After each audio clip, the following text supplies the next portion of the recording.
જો મિત્રો મેં સમજવા માટે મગ મઠ પછી આ બાજરી છે, ઘઉંના દાણા છે, પછી ચણાના દાણા તો હું ખાઈ ગયો, મઠિયાના દાણા છે. તો આપણે જોઈએ કે આમાંથી આ બધું છે હું કાચું મોઢામાં ખાઈ જાઉં છું, કેટલું મોઢામાં વહેલું ખવાઈ જાય છે અને શું રહેશે છેલ્લે એ આપણે જોઈએ મિત્રો. ચલો હું ખાઉં છું. જો આ બધું લીધું છે ને, હવે એને આપણે ખાઈએ.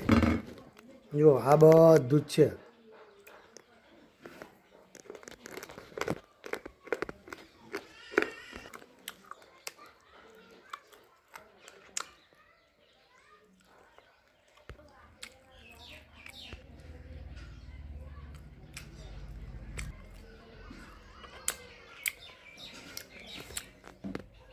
જુઓ મિત્રો, લગભગ બધું જ ખવાઈ ગયું મોટા ભાગનું. કેમ કે પેલું નહીં કહેતા પાપડી ભેગી ઈયર પણ બફાઈ જાય એવું છે. તો મિત્રો બીજા અનાજના જગ્યાએ ઘઉં પણ ખવાઈ જાય. ઘઉં એકલા જ તમે ખાઈ જોજો તો ઘઉં ચા કરશો તો એ અંદર જશે જ નહીં. એનો લોચો ચિંગમ જેવો છે ભાઈ. ઘઉં એટલે ચિંગમ જેવા. આવું છે મિત્રો. ચલો આવજો.